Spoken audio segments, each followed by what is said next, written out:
Angkatlah tilammu dan berjalanlah. Di Yerusalem dekat pintu gerbang domba ada sebuah kolam yang dalam bahasa Ibrani disebut Betesda. Ada 5 serambinya dan di serambi-serambi itu berbaring sejumlah besar orang sakit, orang-orang buta, orang-orang timpang, dan orang-orang lumpuh yang menantikan goncangan air kolam itu. Di situ ada seorang yang sudah 38 tahun lamanya sakit. Ketika Yesus melihat orang itu berbaring di situ, dan karena ia tahu bahwa ia telah lama dalam keadaan itu, berkatalah Yesus kepadanya, "Maukah engkau sembuh?" Jawab orang sakit itu kepadanya, "Tuhan, tidak ada orang yang menurunkan aku ke dalam kolam itu apabila airnya mulai goncang. Dan sementara aku menuju kolam itu, orang lain sudah turun mendahului aku." Kata Yesus kepadanya, "Bangunlah, angkatlah tilammu dan berjalanlah." Dan pada saat itu juga sembuhlah orang itu, lalu ia mengangkat tilamnya dan berjalan. Tetapi hari itu adalah hari Sabat. Yohanes 5 ayat 2-3 dan 5-9. Bandingkan dengan kisah ini, pada waktu itu seorang perempuan yang sudah 12 tahun lamanya menderita pendarahan, maju mendekati Yesus dari belakang dan menjama jumbai jubahnya. Karena katanya dalam hatinya, "Asal aku jamah saja jubahnya, aku akan sembuh." Tetapi Yesus berpaling dan memandang dia serta berkata, "Teguhkanlah hatimu, hai anakku, imanmu telah menyelamatkan engkau." Maka sejak saat itu sembuhlah perempuan itu. Matius 9 ayat 20-22. Beberapa orang selalu menunggu air digoncangkan, menunggu orang lain untuk datang dengan doa iman, menunggu orang lain mengambil bebannya, menunggu orang lain mempercayai mereka, dan menunggu orang lain mempelajari Alkitab dan mengenal Bapa untuk mereka. Percaya adalah bertindak berdasarkan firman Tuhan. Pada dasarnya, Yesus berkata, "Bangunlah, angkatlah tilammu, pulanglah ke rumahmu, pergilah bekerja, lakukan kembali aktivitas normalmu." Kepada wanita itu, Yesus berkata, "Imanmu telah menyelamatkan engkau." Pernyataan itu membuktikan bahwa kita seringkali memenjarakan diri kita sendiri dalam kemiskinan, dalam kekurangan, dalam keterbatasan fisik, dalam kelemahan tubuh, dalam sakit penyakit, oleh ketidakpercayaan kita sendiri. Ketidakmauan kita untuk bertindak berdasarkan firman Tuhan dan terus bertekun melatih iman berdasarkan firman tersebut. Di dalam nama Yesus kita disembuhkan. Iman kita telah melakukannya, bukan iman Yesus, bukan iman orang lain. Yesus berkata, "Jadilah sesuai imanmu." Iman kita telah menjadikan kita sembuh. Atau jika tidak, maka ketidakpercayaan, ketiadaan iman kitalah yang membuat kita tetap sakit, miskin, dan kekurangan. Kita menahan diri kita untuk tetap berada dalam kemiskinan, kekurangan, kelemahan, dan sakit penyakit. Kita menjalani hidup yang lemah dan kekurangan oleh karena keputusan kita sendiri yang meragukan firman dan tidak melatih iman kita dengan tekun. Tidak seorang pun bisa merampas iman kita dari kita. Tidak seorang pun bisa merampas kesehatan kita dari kita. Tidak seorang pun bisa merampas berkat-berkat tersebut dari kita. Saya bisa mempercayai diri saya sendiri, keluar dari penjara di mana keadaan mungkin mengurung saya. Percaya diri di sini artinya percaya kepada firman Tuhan yang mengatakan bahwa imanmu lah yang menyelamatkanmu. Dengan iman saja saya terhubung dengan kedahsyatan Tuhan. Demikian juga Anda, karena Anda dan saya adalah anak-anak Allah.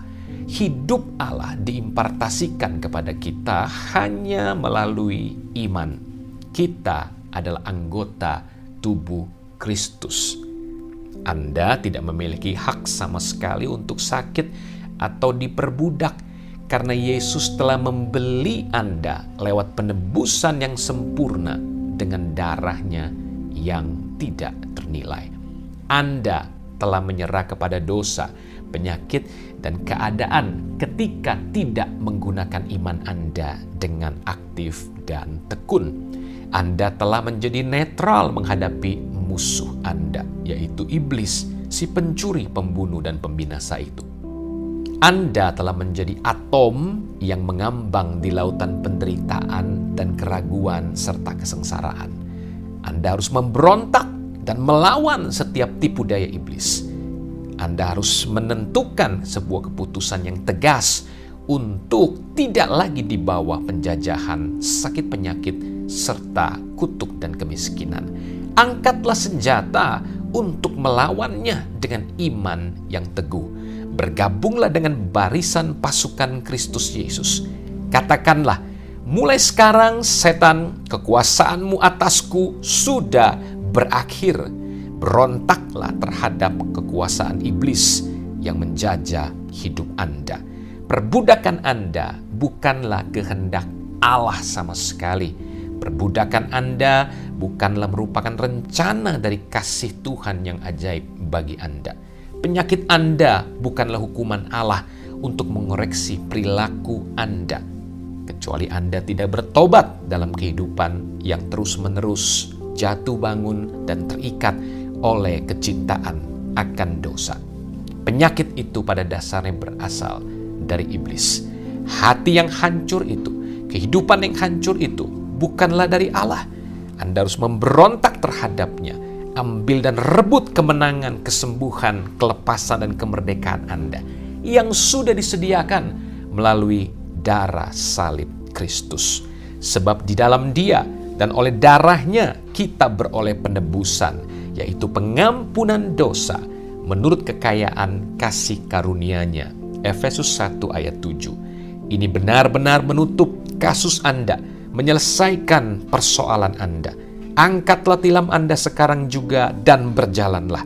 Angkatlah keadaan Anda dan berjalanlah tanpa dikuasai lagi oleh iblis. Nyatakan kepada setan, setan, saya berkuasa atasmu. Hai penyakit, saya sudah mengalahkanmu.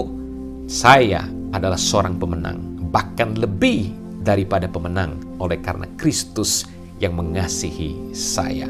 Mempercayai firman artinya bertindak berdasarkan firman. Kepasifan adalah tanah di mana penyakit tumbuh subur. Tidak bertindak adalah ketidakpercayaan. Ketika Anda tidak bertindak, Anda menyetujui tindakan setan. Anda tanpa sadar menerima sakit penyakit sebagai bagian hidup Anda. Anda sedang menyetujui tindakan dan serangan iblis tanpa ada perlawanan sama sekali. Jangan mau berada dalam perbudakan setan lebih lama lagi. Tidak peduli berapa lama perbudakan Anda telah berlangsung sampai saat ini, itu tidak dapat membunuh kemampuan Anda untuk beriman kepada firman Tuhan.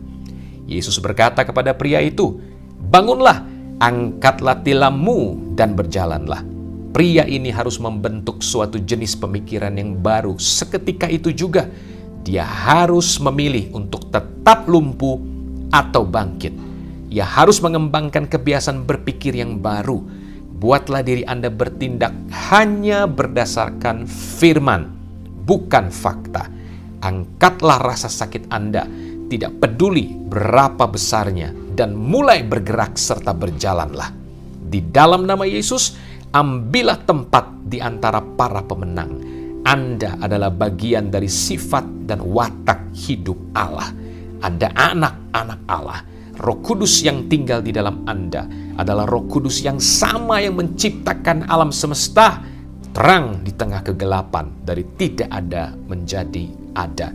Roh Kudus yang sama pula yang tinggal di dalam rasul-rasul Paulus, Yohanes, Petrus. Roh Kudus yang sama yang sudah membangkitkan Yesus Kristus dari antara orang mati. Itu milik Anda. Segera ambil tempat Anda, kemenangan Anda, kesembuhan Anda. Tuhan Yesus memberkati.